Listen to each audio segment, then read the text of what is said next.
bout, on en viendra à bout. L'endo, c'est à bout, on en viendra à bout. Avoir mal, c'est pas normal. Les virus en souffrance, en de l'indifférence. Nous désirons l'opération. Nous désirons les spécialistes. Nous désirons être entendus.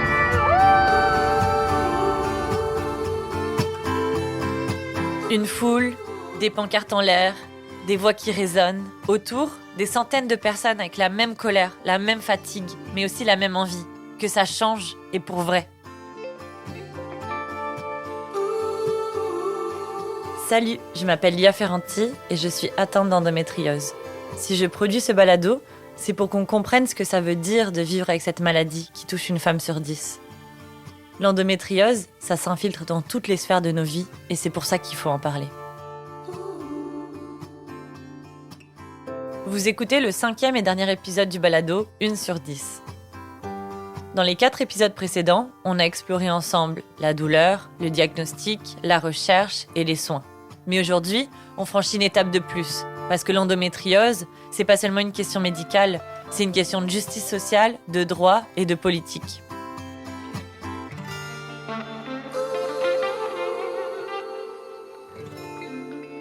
Et si l'indignation pouvait devenir une politique publique ?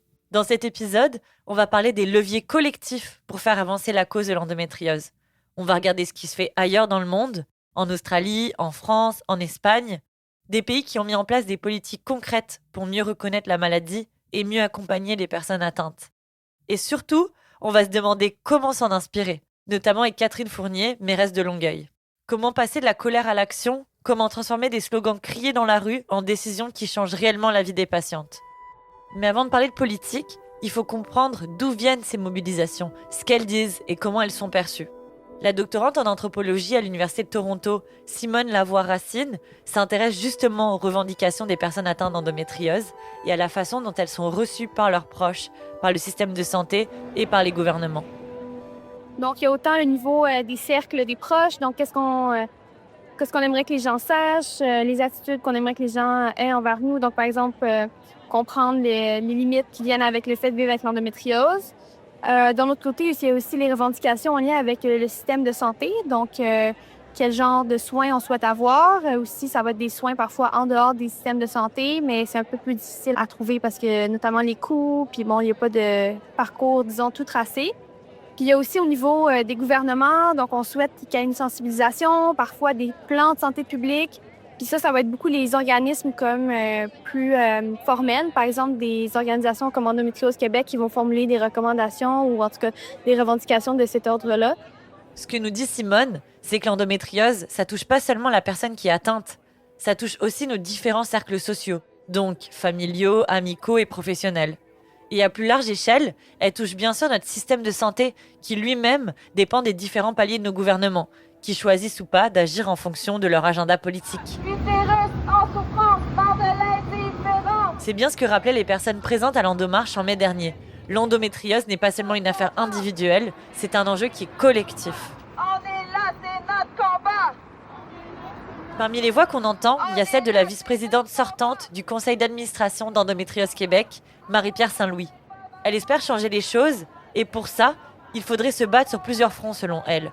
Parce qu'au fond, l'endométriose, c'est une maladie intime, oui, mais c'est aussi une maladie politique. J'organise l'Endomarche aujourd'hui parce qu'on a toujours beaucoup de travail à faire pour sensibiliser à l'Endomarche et aussi pour interpeller nos politiciens pour qu'on puisse faire des actions au niveau de la recherche, au niveau des accommodements pour les personnes atteintes, par exemple en milieu de travail.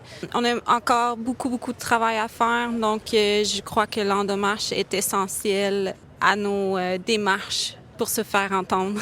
On veut la guérison, on veut la recherche, on veut le diagnostic, on veut l'opération, on veut des spécialistes et on veut être entendu! Plus de budget et plus de considération, plus de formation. Et puis pas juste une formation technique des médecins, qu'ils soient à l'écoute, qu'ils aient une attitude plus humaine envers les femmes qui sont atteintes d'endométriose, qui sont souvent vraiment en détresse psychologique. Ce que réclament les participants à l'Endomarche, C'est ce que des milliers d'autres demandent aussi. Plus de moyens, plus de recherche et plus de reconnaissance. Ailleurs dans le monde, certains gouvernements ont fini par entendre ces voix. En France, en Australie et plus récemment en Colombie, l'endométriose est devenue une cause nationale. Des plans d'action ont donc été lancés avec 3 priorités claires. Financer la recherche, améliorer l'accès aux soins et sensibiliser la population. Prenons l'exemple de l'Australie. Depuis 2018, le gouvernement a investi plus de 87 millions de dollars australiens, ce qui correspond à peu près à 80 millions de dollars canadiens. Sur ce total, l'équivalent de 16 millions de dollars canadiens ont servi à créer des cliniques spécialisées en endométriose un peu partout dans le pays. La France, elle a aussi lancé en 2022 une stratégie nationale de lutte contre l'endométriose en s'inspirant du plan australien. Cette stratégie, elle inclut la sensibilisation, l'accès à des diagnostics plus précoces, des traitements mieux encadrés et la création de centres dédiés à la maladie dans chaque région. La recherche, elle bénéficie aussi d'investissements conséquents, avec un fonds de 30 millions d'euros sur 5 ans, soit à peu près 49 millions de dollars canadiens. Mais comment les pays en sont arrivés là ? C'est quoi les leviers qui ont permis de convaincre les gouvernements ? La présidente du conseil d'administration Endométriose Australie, Monica Forlano, nous raconte ce qui a mené à l'adoption du plan national. On a des ambassadeurs chez Endometriosis Australia qui sont extraordinaires. Ils travaillent dans les médias, ils sont très connus. Par exemple, on a Emma Watkins qui était membre d'une émission de télé populaire pour enfants qui s'appelait Les Wiggles. Elle a parlé de sa maladie dans un documentaire sur la chaîne publique ABC et en fait, c'est là que le public s'est rendu compte de l'impact de l'endométriose sur sa carrière. En résumé, la maladie elle a commencé à être visible dans les médias en Australie quand une figure publique, très appréciée, a révélé en être atteinte. Et c'est ce récit personnel qui a permis de toucher la population et de sensibiliser les politiciens. Donc, quand Emma Watkins a dû s'absenter des Wiggles pour subir son opération, les gens ont vraiment dit « Wow, Emma Wiggles, regardez-la sauter partout, elle a toujours l'air si heureuse, on dirait pas qu'elle souffre autant. » Mais la vérité, c'est qu'elle était allongée par terre entre les représentations parce qu'elle avait trop mal. Et comme les enfants l'adorent, beaucoup de parents la connaissaient aussi. Et donc, ça a vraiment fait connaître la maladie dans la population australienne, notamment chez plusieurs politiciens. Ces histoires, elles ont fait comprendre aux décideurs que l'endométriose, c'était pas seulement une affaire intime, mais aussi un problème social et économique. Et c'est sous la pression publique et médiatique que l'Australie elle a adopté en 2018 son premier plan national de lutte contre l'endométriose. Depuis, plusieurs mesures concrètes ont vu le jour. La création de programmes de sensibilisation dans les écoles, la formation spécialisée pour les infirmières et surtout la création de cliniques multidisciplinaires de prise en charge de la douleur pelvienne. Il y a eu des ateliers de sensibilisation dans les écoles auxquels 1 millier d'enfants, voire même plus, ont assisté.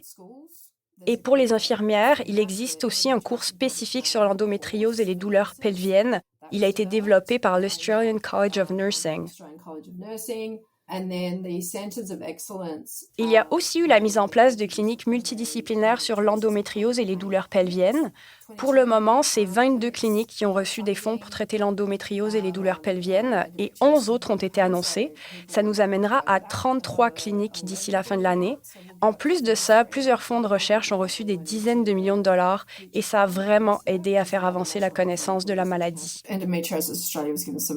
Différentes associations militantes, comme la nôtre, Endometriosis Australia, ont aussi reçu des fonds pour déterminer les priorités des personnes atteintes d'endométriose et les présenter au gouvernement par la suite. Cet argent va notamment servir à mesurer à quel point les investissements du gouvernement ont porté leurs fruits et potentiellement à aller chercher encore davantage d'argent pour la recherche, l'éducation, la sensibilisation et la formation.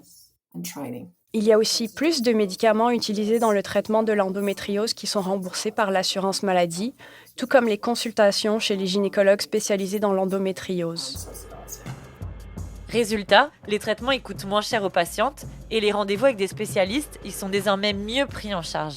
C'est la preuve que la mobilisation des associations et de la communauté a un impact direct et concret sur la vie des personnes atteintes. getting together and agitating and lobbying. Je dirais que les Australiens, on est quand même assez doués pour se rassembler, militer et faire pression. Et donc, c'est avec des groupes comme Endometriosis Australia, qui sont directement en contact avec les patients, qui sont les plus réalistes dans la recherche des vrais traitements pour la maladie, parce qu'on comprend que ça va prendre beaucoup de temps. Chez Endometriosis Australia, on a aussi établi un partenariat avec une application qui s'appelle Charlie, qui propose des services de télésanté et qui a connu beaucoup de succès pendant la pandémie. On a fait une campagne de sensibilisation qui a recommandé de continuer à utiliser cette application, en particulier dans les régions rurales et isolées. On en a fait une campagne télévisée qui diffusait le message que si vous ne pouvez pas aller à l'école, au travail ou à des activités sociales à cause de vos règles, ce n'est pas normal et qu'il faut consulter un médecin. Thank you for waiting. Your period pain is very important. The estimated wait time for a diagnosis is 6.5 years. Le message est clair. Si tes règles t'empêchent d'aller à l'école, au travail ou de sortir, ce n'est pas normal. It could be endometriosis. Nearly 1 million Australians suffer. Cette campagne, elle a permis de rejoindre des femmes dans des régions reculées où l'accès aux soins est souvent plus difficile. That's too long to wait. Du côté de la France, selon Amélie, une bénévole québécoise de l'association Endo-France, la stratégie nationale française a changé la donne pour des milliers de patientes. Pour moi, ça a été une reconnaissance quasi nulle au Québec et puis en France, une prise au sérieux, en tout cas, des symptômes, du ressenti avec la maladie. Je pense qu'il y a un manque de formation, puis c'était le cas en France il y a quelques années également. Hein, ça fait pas si longtemps que c'est mieux connu par les médecins. Et il y a comme une compréhension des lésions, du développement de la maladie. Donc, on suit effectivement ces lésions-là au Québec, mais on comprend très mal tout l'impact que peut avoir la maladie chez les patientes. L'absence de centre pluridisciplinaire joue pour beaucoup, parce que le gynécologue, lui, va suivre un peu ce qu'il voit sur les imageries, mais en France, on a une prise en charge qui est pluridisciplinaire, donc on a des soins de support en kinésithérapie, avec l'ostéopathie, avec le suivi psychologique pour celles qui en ont besoin, en relaxation, sophrologie. Donc, il y a vraiment toute une prise en charge globale qui permet de bien prendre en charge la maladie et qui n'existe pas encore au Québec. Selon Amélie, la stratégie nationale de lutte contre l'endométriose, qui a été lancée en 2022 par le président de la République française, Emmanuel Macron, a déjà fait avancer la prise en charge de la maladie. Ça a changé quelque chose parce que, déjà, si on rappelle les trois axes de cette stratégie nationale, qui étaient d'en faire un enjeu public, c'était de débloquer des fonds, donc de financer la recherche, surtout pour l'épidémiologie, parce qu'on comprend vraiment mal les origines et les causes. Et puis, c'était de structurer la prise en charge en créant des centres experts dans toutes les régions pour avoir une équité aussi d'accessibilité aux soins pour les patients à l'échelle de la France. Et aussi accroître la connaissance de la maladie, c'est-à-dire d'améliorer la connaissance du grand public, mais aussi la formation des médecins. Donc là, effectivement, il y a quand même un certain nombre de choses qui ont été mises en place. Déjà, il y a je crois, on est rendu à 9 filières de soins régionales qui sont mises en place. Donc, on a des centres pluridisciplinaires experts qui rassemblent chirurgiens, gynécologues, kinés, ostéopathes, etc. et qui permet d'avoir dans un même centre toutes les spécialités pour améliorer la prise en charge et allier avec des centres antidouleurs aussi. Il y a eu aussi un certain nombre d'actions pour la formation des médecins. Donc, on sait déjà un peu avant la mise en place de la stratégie nationale, on a eu une formation endométriose qui a été intégrée aux études médicales de second cycle. Donc, ça, c'est en 2020. Et puis, par la stratégie nationale, on a inscrit l'endo dans le dispositif de développement professionnel en continu des médecins. Donc, on a des formes de formation en continu où les médecins peuvent se spécialiser aussi dans cette maladie. Même s'ils n'ont pas mis en place des plans nationaux spécifiquement destinés à l'endométriose, d'autres pays comme l'Espagne ont mis en place des congés menstruels pour les personnes qui ne peuvent pas travailler pendant cette période. Cet arrêt de travail, il doit être délivré par un médecin. Le voisin de l'Espagne, le Portugal, a également mis en place en mars 2025 un congé qui peut durer jusqu'à 3 jours consécutifs par mois pour les personnes qui souffrent d'endométriose et d'adénomiose. Mais ces congés, ils font aussi débat, y compris dans les milieux féministes et politiques.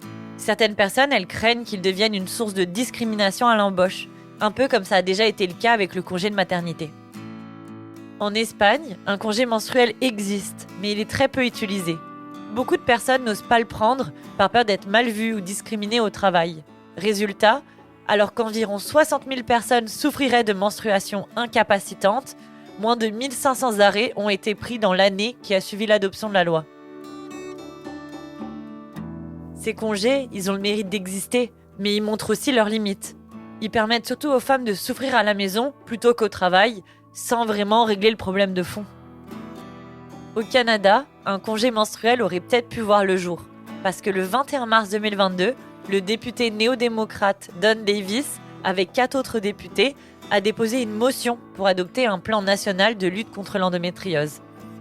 Mais depuis, le dossier n'a pas vraiment avancé. La présidente d'Endometriose Canada, Philippa Bridge-Cook, relève que le gouvernement de Trudeau a quand même contribué aux efforts de lutte contre l'endométriose. Et ça en versant notamment 1,6 million de dollars au réseau Endometriosis Network Canada et à la Société des obstétriciens et gynécologues du Canada pour leur projet en septembre 2023. Je pense que le gouvernement précédent semblait très proactif sur les questions de genre et d'autres sujets similaires. Il y a eu des améliorations indéniables dans le domaine de l'endométriose sous ce gouvernement. Par exemple, le financement que notre organisation a reçu de Santé Canada, je le vois comme une décision du gouvernement d'investir dans l'endométriose en quelque sorte, ce qui est formidable. Et je pense que le financement de la recherche a également connu certaines améliorations. Philippa Bridge-Cook a bon espoir que le nouveau gouvernement avance sur la question. Je pense que c'est toujours d'actualité et on espère renouveler nos efforts de sensibilisation pour essayer de faire avancer les choses. À mon avis, idéalement, le gouvernement fédéral devrait aller de l'avant avec le plan d'action national. Mais aussi, on doit commencer à faire pression au niveau provincial, car c'est au sein du système de santé lui-même que les choses peuvent vraiment changer. Pour bien comprendre la situation, il faut se rappeler comment fonctionne le système de santé au Canada. La santé, c'est à la fois une responsabilité fédérale et provinciale. En gros, le gouvernement fédéral s'occupe des lois, des grandes orientations et du financement. Les provinces, elles, organisent concrètement les soins et l'accès aux services. C'est pour ça qu'il existe autant de différences et parfois de grosses inégalités d'une province à l'autre. Au Québec, les différents ministères et partis politiques, ils se renvoient la balle quand on les sollicite sur le sujet. Quand on a sollicité pour intervenir dans ce balado le ministère de la Santé et des Services sociaux, on nous a répondu par courriel. Nous n'avons malheureusement pas de personnes ressources au MSSS à ce sujet. Comme vous souhaitez en savoir plus sur l'engagement du Québec dans le traitement de cette maladie, peut-être tenter le coup auprès d'un élu. Nous avons alors contacté le cabinet de la ministre responsable de la condition féminine qui nous a renvoyés au ministère de la Santé. Et du côté des partis politiques qu'on a contactés, seulement la CAQ a répondu pour nous redemander à son tour de contacter le ministère de la Santé et des Services sociaux. Bref, le constat il est simple, personne n'avait grand-chose à dire sur le sujet. Parmi les partis politiques, seul le Parti vert du Québec a parlé d'endométriose. Lors des dernières élections provinciales, il proposait de mieux faire connaître la maladie, d'améliorer la prise en charge et d'investir dans la recherche et la formation des professionnels de la santé. Mais le Parti vert a obtenu moins d'1% des voix et n'a fait élire aucun député. Ces propositions, elles sont donc pas allées plus loin. À l'international, l'endométriose prend de plus en plus de place dans le débat public. Depuis quelques années, davantage de personnalités publiques parlent ouvertement de la maladie et les médias y relaient de plus en plus ces témoignages. D'ailleurs, en 2023, le magazine British Vogue a par exemple publié un article dans lequel l'animatrice et mannequin britannique Alexa Chung révélait vivre avec l'endométriose et avoir subi plusieurs opérations chirurgicales. Salut tout le monde, c'est Laurie, je suis atteinte d'endométriose, j'ai été atteinte d'adénomiose. La chanteuse et actrice française Laurie Pester, qu'on a longtemps connue simplement comme Laurie, est aussi devenue une voix importante autour de l'endométriose. Après avoir marqué l'enfance et l'adolescence de toute une génération, dont bien évidemment la mienne, avec des chansons comme « Je serai ta meilleure amie » ou « Sur un air latino », elle parle aujourd'hui ouvertement de la maladie dans les médias. Et j'ai eu une hystérectomie. On me disait que c'était normal d'avoir mal pendant les règles, donc moi, c'est ce que je pensais. Elle a aussi écrit un livre « Revivre endométriose, adénomiose ».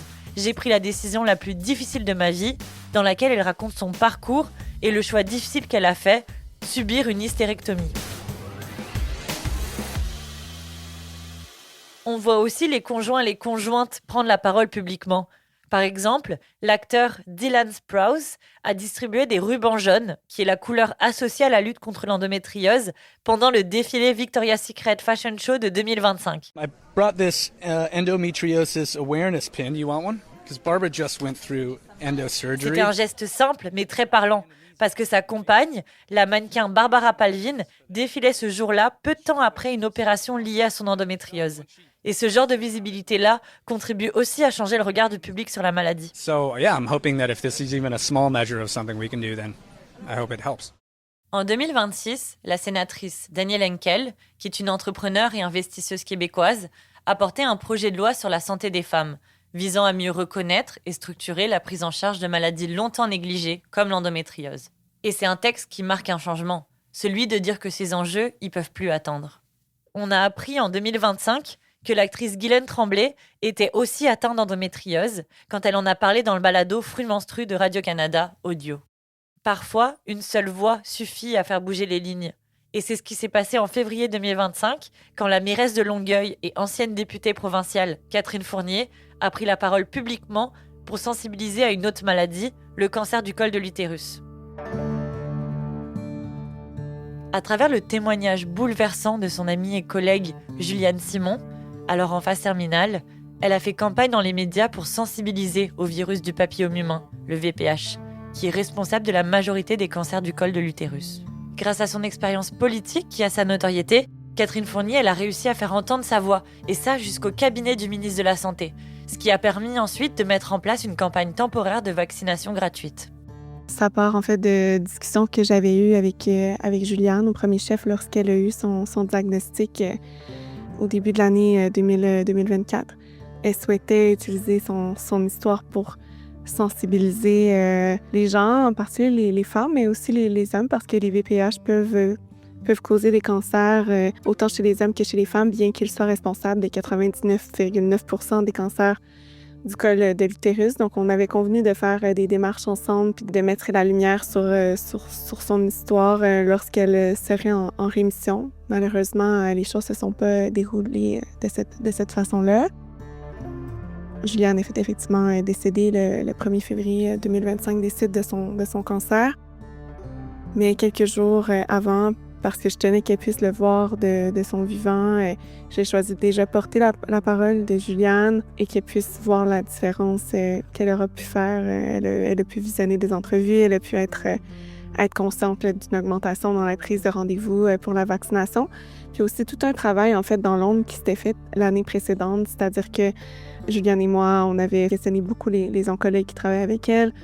De mon côté, j'avais amorcé des démarches auprès du cabinet du ministre de la Santé. Donc, on avait déjà noué des bons contacts avec eux, ce qui nous faisait en sorte de pouvoir avoir de l'information. Puis, c'est ce qui avait un peu aussi généré l'initiative de la vaccination temporaire gratuite. Donc, on avait été bien au fait de ces étapes-là aussi préalables avant même la prise de parole publique. J'ai eu les premiers contacts avec les cabinets du ministre de la Santé, je crois que c'est aussitôt qu'en mars 2024, pardon.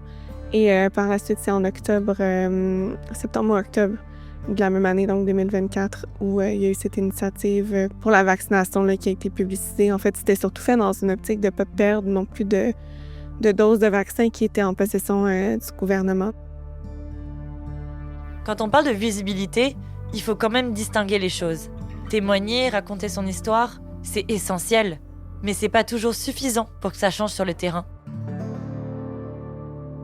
Et c'est souvent là que ça bloque, entre le moment où une histoire est racontée publiquement et celui où une décision politique est prise, il y a toujours un passage à franchir. Certaines personnes ont réussi à faire ce passage-là, à transformer une prise de parole en action concrète. C'est exactement ce qu'on a vécu avec Catherine Fournier. Elle a vu comment une mobilisation, quand elle est portée dans le temps et appuyée par des démarches politiques, peut mener à des résultats réels. J'aimerais que ce soit la même chose quand tout le monde prend la parole, mais si je suis honnête, c'est vrai que ça peut avoir une influence là, parce qu'il y a une médiatisation qui est plus grande. Puis c'est sûr que les gouvernements sont très prompts à réagir aux histoires qui sont plus connues, plus médiatisées. Alors on se demande, comment faire avancer une cause quand on n'est pas une personnalité publique? Il existe des démarches simples et concrètes que tout le monde peut entreprendre. Catherine Fournier nous en parle.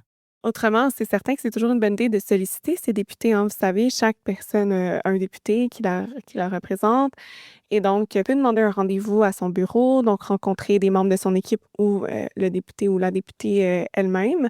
Un autre bon moyen de le faire selon la cause que l'on porte, c'est aussi de solliciter le cabinet du ministre responsable.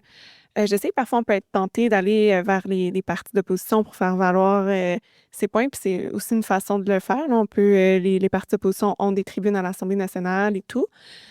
Par contre, je vous invite à être prudent parce que parfois, si c'est utilisé de façon très vindicative, très dans l'opposition, puis pour un peu mettre dans l'embarras le gouvernement sera peut-être pas autant réceptif à entendre parler de la cause par la suite. Donc, je pense qu'il faut le faire via l'opposition, mais de façon constructive. Depuis, Catherine a aussi contribué à faire bouger les choses.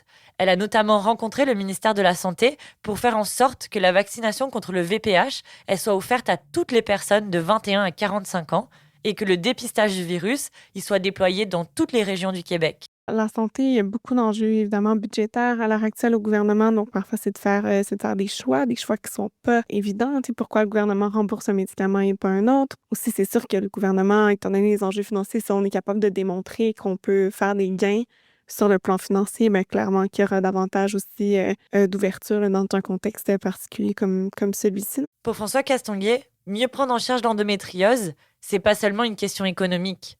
Mettre en place un plan national, ce serait aussi un pas concret vers une plus grande égalité entre les genres au Québec. Au Canada, au Québec, beaucoup des politiques publiques qu'on a mis en place, disons, dans les 50 dernières années, 70 dernières années, ont été mis en place pour réduire l'inégalité en matière de genre. OK? On peut penser au programme de garderie subventionné. On peut penser au programme généreux pour les congés de maternité. OK? Tous ces programmes-là qui ont été mis en place ont permis au Canada, puis au Québec en particulier, d'être à l'avant-garde. Donc, je pense que l'avantage à ce moment-là d'avoir un programme national pour traiter cette maladie-là serait vraiment de dire, bien écoutez, pour nous, c'est un problème qu'on a identifié qui touche de façon disproportionnée les femmes. Et donc, on veut trouver une façon d'aider les femmes à faire face à ce problème-là, avec comme but ultime, encore une fois, de réduire l'inégalité en matière de genre. Et Catherine Fournier va aussi dans ce sens. Les femmes constituent la moitié de la population, donc c'est seulement la base. En fait, on a un grand rattrapage à faire, en fait, en termes de promotion de la santé des femmes. Même encore aujourd'hui, les recherches excluent trop souvent les femmes en santé. Donc, c'est vraiment une tare à corriger. Et donc, je crois qu'on devrait mettre beaucoup d'attention dans les prochaines années pour venir réparer l'écart aussi qui peut s'être creusé entre les soins de santé aux hommes, la prévention chez les hommes versus celle chez les femmes. Le fait d'avoir des prises de parole dans l'espace public, ça fait en sorte qu'il y a plus de médias qui s'intéressent. Il y a plus de gens qui font des demandes d'accès à l'information. Donc aussi, c'est sûr que le gouvernement sent une pression qui est plus grande à livrer les résultats auxquels ils se sont engagés. Donc ça aussi, c'est un autre bon côté de la pression publique sur un dossier. Pour Catherine Fournier et pour plusieurs chercheurs, chercheuses et médecins, réparer ce déséquilibre, c'est aussi ça le prochain grand chantier en santé publique. Reconnaître enfin la douleur des femmes comme un fait médical et pas comme un état d'âme. La présidente d'Endométriose Australie, Monica Forlano, explique comment la classe politique elle en est venue à s'emparer du problème là-bas. Que ce soit sur les médias sociaux, dans les médias traditionnels ou directement auprès des politiciens, les histoires de toutes ces femmes peuvent avoir un impact et rallier la population à leur cause. En faisant pression, c'est sûr que vous obtiendrez des résultats. D'ailleurs, même si le gouvernement australien qui avait annoncé le plan national en 2018 a changé, le nouveau gouvernement a poursuivi sur cette même voie. On était inquiets, mais en même temps, si vous êtes une personnalité politique qui veut se faire élire et que vous réalisez qu'1 million de personnes est atteinte de cette maladie dans votre pays, vous avez tout intérêt à soutenir leur cause.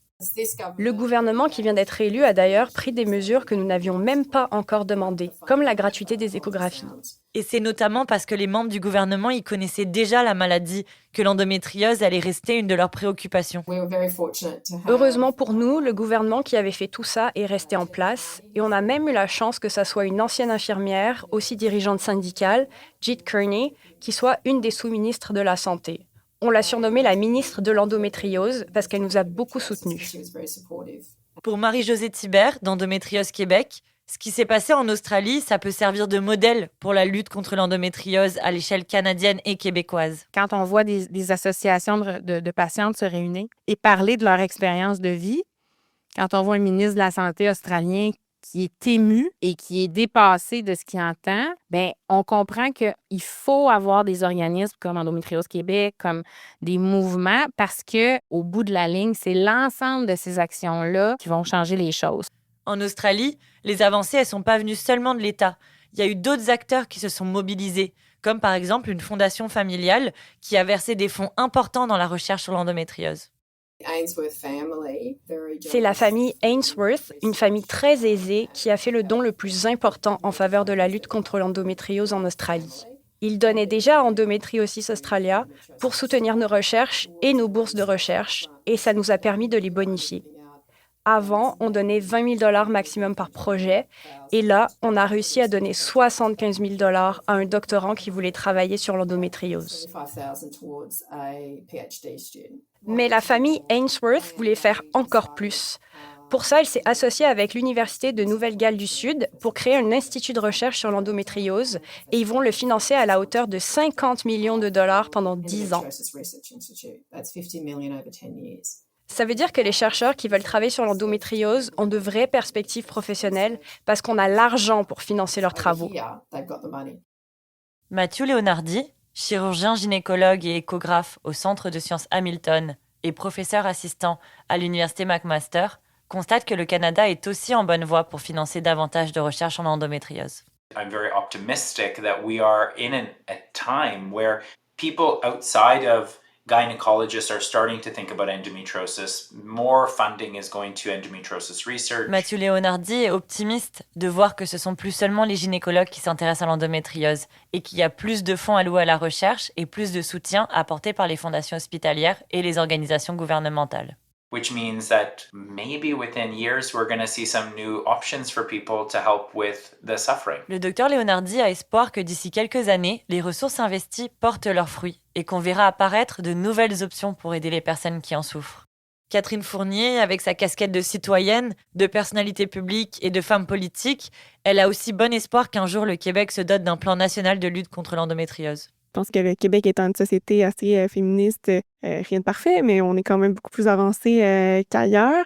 On serait tout à fait un endroit où il pourrait y avoir ce genre de projet-là qui soit. Puis grâce au balado que vous faites, grâce à d'autres initiatives médiatiques aussi qui permettent de lever le voile sur une réalité qui est pourtant vécue par tellement de femmes, les choses changent grâce à celles qui prennent la parole, puis aux hommes alliés aussi. Puis moi, j'ai bon espoir. Je suis dans le camp des optimistes.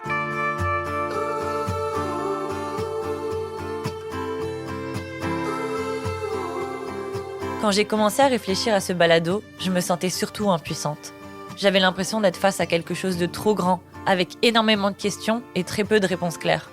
Et surtout, je ne savais pas quoi répondre aux questions des personnes qui venaient de recevoir un diagnostic. En fait, je me sentais pas très utile.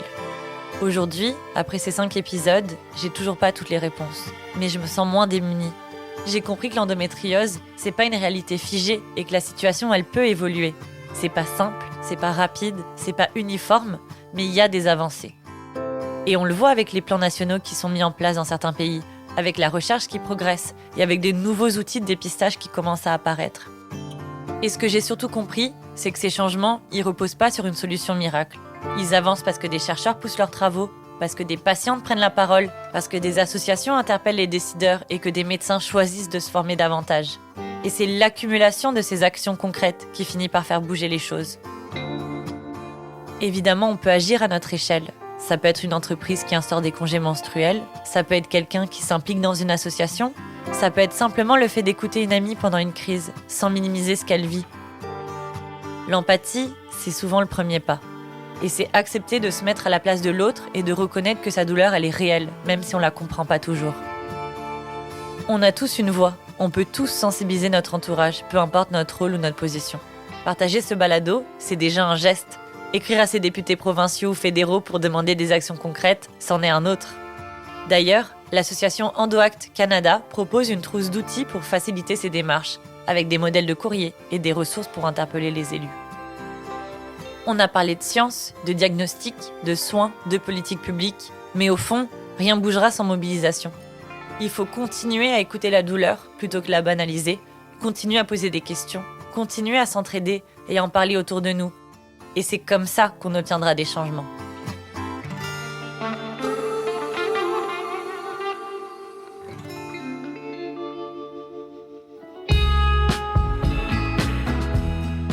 Ce balado est une production ALLATRA Média. À la production et à la narration, Lia Ferranti. Réalisé par Aimé Majo-Beauchamp, avec la collaboration journalistique et scénaristique d'Aurélia Crémou et Alexia Boyer. Merci à l'équipe d'ALLATRA Média et à Angélique Labadie. Merci aussi à l'équipe de Pivot, notre diffuseur officiel, et à notre partenaire Iris et Arlo. Et pour finir, un merci spécial à toutes les personnes qui ont accepté de témoigner.